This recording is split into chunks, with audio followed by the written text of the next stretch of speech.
Assalomu alaykum dunyodoshlar. Bugun IBK Interactive Broker deb platformasini qanaqa qilib manikidaqa setup qilishni o'rgataman. Optionga buni otib qo'yamiz.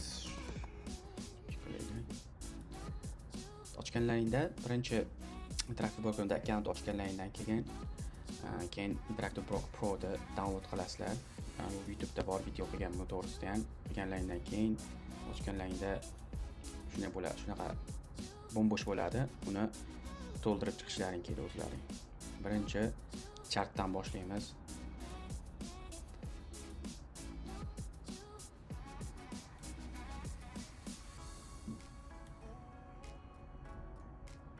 Sizlarga bitta chart qilaman. 5 minutdan 2 minutlik 1 minut qilamiz buni.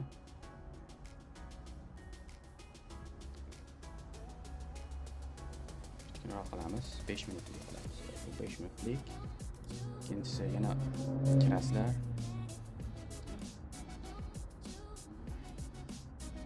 Tushamiz pastga. Bu 1 minutlik bo'ladi. 5 minutlik, 1 minutlik.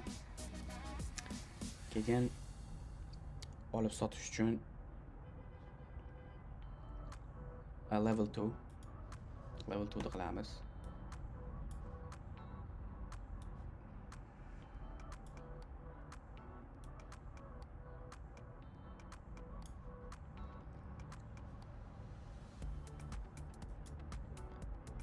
Keyin ikkinchisi time cells.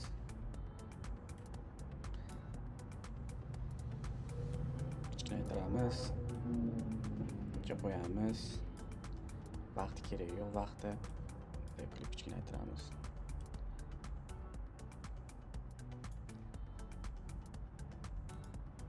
Ancha buni kichikroq qilish kerak.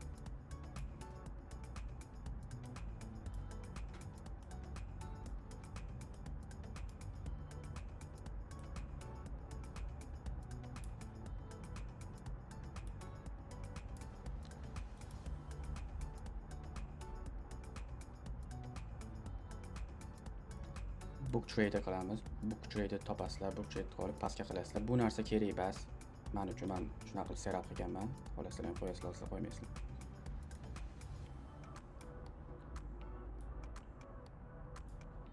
Shunday qilib setup qilganman. Pastga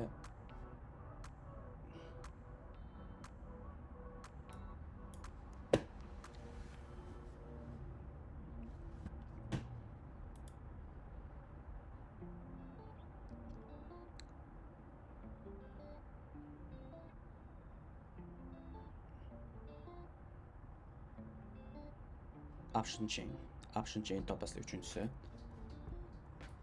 Option chain burchakka o'tkazganman. Polniy option chiqqan hammasi.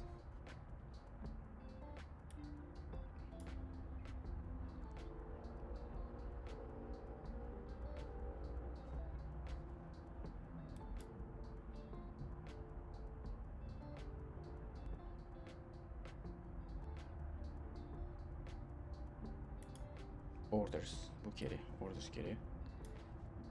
Qana narxda nechta olgansizlar hammasi chiqadi bu yerda.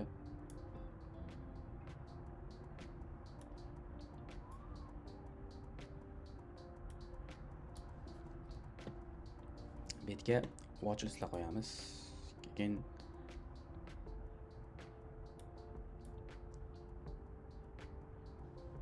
ana watch list. Tomon chiqdi. Okay. Watch listga qo'yamiz.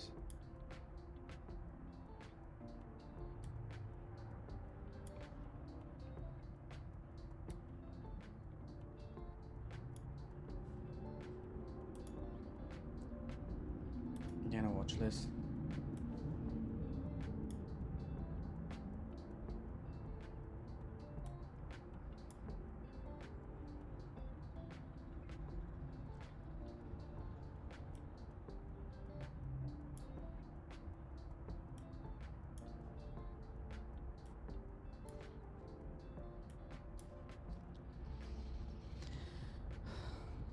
Tesla'ni qo'yaylik. Tesla.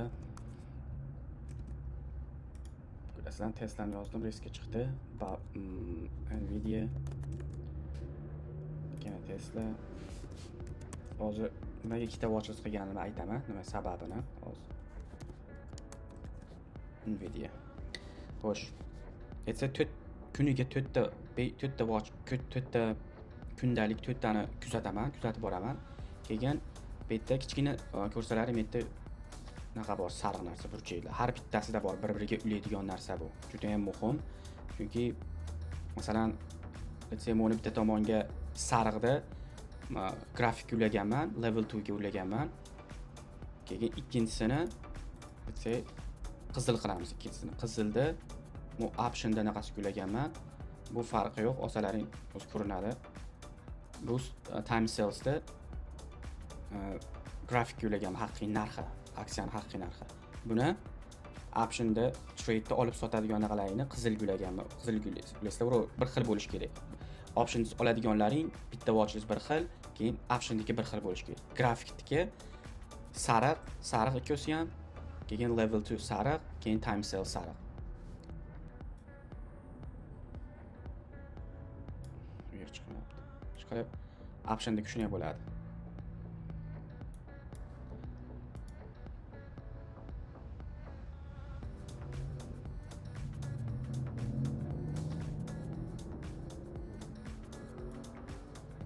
Masalan, watchlistlar qilsalaring, 5 ta watchlist qilsalaring, let's say Baba. Yana Baba. Masalan, boshqa monitor bor, yana bitta monitorim bor, bitta menda katta, bitta kichkina 27 lik razmeri. Kattada savdo qilaman, keyin bitta watchlistlarim bor, asosiy watchlistimni bitta qo'yaman, keyin qolganida yana 3 ta watch qilaman. Total 4 ta watchlistim bo'ladi. O'shalarga qarab qanday qilaman, savdo qilaman. Lekin hammasini bu yerga yozib olaman. Masalan, nechta watchlist kuzatib borsam, o'sha kuni shuni yozaman. Ularga grafiklar boshqalarga qarab turib, lekin olib sotishim bunda interaktiv broker. Shu. Sog' bo'linglar, ko'rishguncha xayr.